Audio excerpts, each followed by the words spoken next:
কিছু সময় খাই দেওয়া মশলা আলু দিকে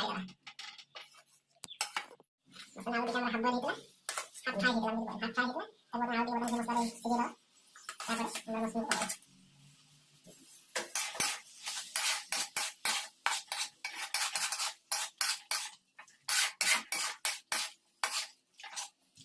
দাও তারপরে আমরা মশলা করব ঠিক আছে এটা